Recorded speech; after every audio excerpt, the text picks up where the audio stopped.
ఆందోళనలో ఉన్నారు. కొన్ని చోట్ల ఇంకా విత్తనాలు వేయలేదు.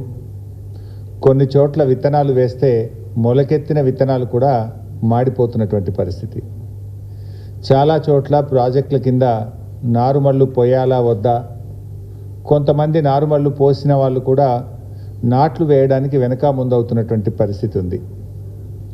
భూగర్భ జలాలేమో రోజు రోజుకు అడుగంటున్నటువంటి పరిస్థితి. సో ఈ వర్షాభావ పరిస్థితులు ఇలాగే కొనసాగితే సాగునీటికే కాదు, పలు జిల్లాల్లో త్రాగునీటికి కూడా ఇబ్బంది కలిగేటువంటి అవకాశం ఉంది.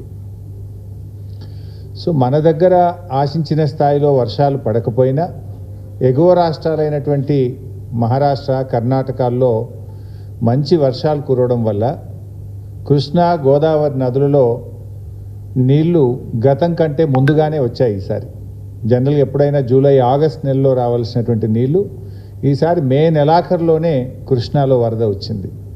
గోదావరిలో కూడా మంచి వరద వస్తూ ఉంది. ఈ వరదను ఒడిసిపట్టి రిజర్వాయర్లు, చెరువులు, చెక్ డ్యాంలు నింపుకోవాల్సినటువంటి ప్రభుత్వం ఇవాళ చోద్యం చూస్తూ ఉంది. బ్రహ్మాండమైనటువంటి వరద వస్తూ ఉంది. మొదటి పంటకు కూడా ఇవాళ సకాలంలో నీళ్ళు ఇచ్చేటువంటి అవకాశం ఉంది. జనరల్గా ఎప్పుడైనా మనకేమైందంటే కృష్ణాలో జూలై, ఆగస్టులో నీళ్లు రావడం వల్ల మొదటి పంట పోతుంది, కేవలం రెండవ పంటకు మాత్రమే నీళ్ళు ఇస్తూ ఉంటాం. కానీ ఈసారి మే నెలాఖరులోనే నీళ్ళు వచ్చినాయి. ఇవాళ మొదటి పంటకు, రెండవ పంటకు కాలం కాకపోయినా, వర్షాలు పడకపోయినా, ఎగువ రాష్ట్రాల్లో కురిసిన వర్షాల వల్ల కృష్ణా, గోదావరిలో వస్తున్నటువంటి వరద నీళ్లను ఒడిసి పట్టుకుంటే రెండు పంటలకు నీళ్ళు ఇచ్చేటువంటి అవకాశం ఉంది.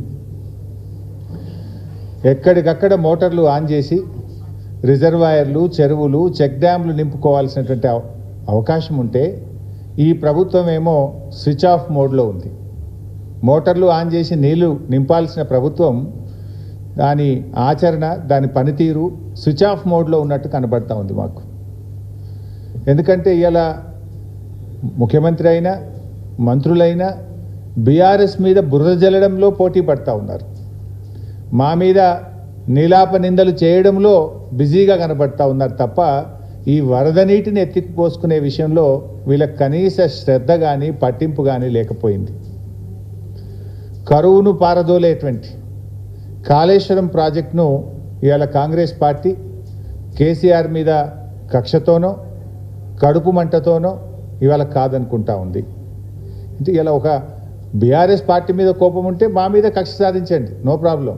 కానీ రైతులు ఏం తప్పు చేశారు, రైతులకు ఎందుకు శిక్ష వేస్తున్నారని ఇవాళ బీఆర్ఎస్ పార్టీ ప్రశ్నిస్తూ ఉంది.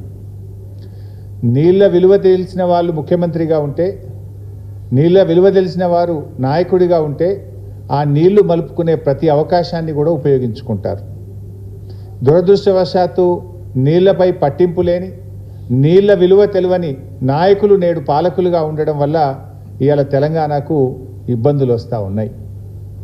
గతంలో కేసీఆర్ గారు ముఖ్యమంత్రిగా ఉన్నప్పుడు ప్రతిరోజు ఉదయం లేవగానే తన దినచర్య ఏ నదిలో ఎన్ని నీళ్ళు వస్తున్నాయి అని చూసి అటు ఇంజనీర్లను, ఇటు మంత్రులను, శాసనసభ్యులను అలర్ట్ చేసేవాళ్ళు. జూరాల్లో కొద్దిగా వరద వచ్చిందంటే నిరంజన్ రెడ్డి గారికి, మంత్రి గారికి, లేదా ఆ జిల్లా శాసనసభ్యులకు, అదేవిధంగా ఇంజనీర్లకు ఫోన్ చేసి వెంటనే మోటార్ లాంచ్ చేయండి, నెట్టంపాటు చేయండి, కల్వకుర్తి చేయండి, భీమా చేయండి, కోయిల్ సాగర్ చేయండి, నీళ్లు నింపండి అని చుక్క చుక్కను ఒడిసి పట్టడానికి ఆరాటపడేవారు కేసీఆర్ గారు. కానీ నేటి ప్రభుత్వం వరద వచ్చి నెల రోజులు దాటింది, కానీ ఇప్పటికీ మోటార్ లాంచ్ చేయలేదు. అంటే వీళ్ళకి ఎంత నిర్లక్ష్యం. అంటే వరద నీళ్లను ఎత్తిపోసుకోకపోతుంటే, కళ్ళ ముందు నీళ్లు పోతుంటే పట్టించుకోకపోతే ఇది నేరపూరిత నిర్లక్ష్యం అవుతుంది, క్రిమినల్ నెగ్లిజెన్స్. అంటే మీరు రాష్ట్ర ప్రయోజనాలు బట్టవు, రైతు ప్రయోజనాలు బట్టవు, కేవలం రాజకీయాలేనా? పొద్దున్న లేస్తే బీఆర్ఎస్ మీదనో, కేసీఆర్ గారి మీదనో నీలాప నిందలు వేయడమే మీ డ్యూటీయా? ప్రభుత్వం దేనికోసం ఉన్నది? ప్రజల అవసరాలను, ఈ రాష్ట్ర అవసరాలను మీరు ఒడిసి పట్టుకునే బాధ్యత మీకు లేదా? కళ్ళ ముందు నీళ్లు కనబడుతుంటే మీలో చలనం ఎందుకు లేదు అని చెప్పి ఈరోజు మేము ప్రశ్నిస్తూ ఉన్నాం. ఇవాళ మేడిగడ్డ బ్యారేజీ మొత్తం గేట్లు తెరిచి ఉన్నా కన్నేపల్లి పంప్ హౌస్ నుంచి మోటార్లు ఆన్ చేసి నీళ్లు తీసుకునే అవకాశం ఉంది. మీరు మేడిగడ్డలో 2 పిల్లర్లు గుంగినాయని మొత్తం గేట్లు ఓపెన్ పెట్టినారు. మేడిగడ్డ బ్యారేజ్ అన్ని గేట్లు ఓపెన్ ఉన్నా కూడా కన్నెపల్లి పంప్ హౌస్ నుంచి నీళ్లు తీసుకునే అవకాశం ఉంది. ఇది మేం చెప్తున్న మాట కాదు, స్వయంగా ఇంజనీర్లు కూడా చెప్తా ఉన్నారు. అయినా ఈ ప్రభుత్వం కావాలనే ఇవాళ మోటార్లు ఆన్ చేయకుండా రైతులను గోసపుచ్చుకుంటా ఉన్నారు. ఇవాళ పంప్ హౌస్ మోటార్లు ఆన్ చేస్తే గోదావరిలో వచ్చిన వరద వచ్చినట్టు నీళ్లు తెచ్చుకునే అవకాశం ఉంది. కన్నెపల్లి పంప్ హౌస్ ఆన్ చేస్తే రోజుకు 2 టీఎంసీల నీళ్లను తెచ్చుకునేటువంటి అవకాశం ఉంది. ముఖ్యంగా కేసీఆర్ గారు చాలా ముందు చూపుతోని నది లేనటువంటి చోట ఇటు మిడ్మానేర్ నుంచి అన్నపూర్ణ, రంగనాయక్ సాగర్, మల్లన్న సాగర్, కొండపోచమ్మ సాగర్, బస్వాపూర్ దాదాపు 141 టీఎంసీల సామర్థ్యం కలిగిన రిజర్వాయర్లను కేసీఆర్ గారు బీఆర్ఎస్ ప్రభుత్వం నిర్మించి రెడీగా పెట్టింది. పంప్ హౌస్లు ఉన్నాయి, సబ్స్టేషన్లు ఉన్నాయి, రిజర్వాయర్లు ఉన్నాయి. నీళ్ళు ఎత్తుకోవడానికి వచ్చిన నీకు ఇబ్బంది ఏంది? ఈ రిజర్వాయర్లలో మీరు నిండా నీళ్లు నింపి పెట్టుకుంటే కొన్ని లక్షలాది ఎకరాల్లో 2 పంటలు పండే అవకాశం ఉంటుంది. అటు సాగునీటికి ఇటు త్రాగునీటికి ఢోకా లేకుండా ఉంటుంది.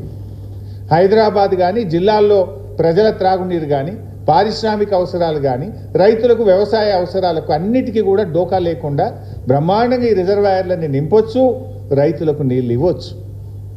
ఎందుకు మీరు ఈ నిర్లక్ష్యం చేస్తూ ఉన్నారు? ఇలా నీళ్లు ఉన్నాయి,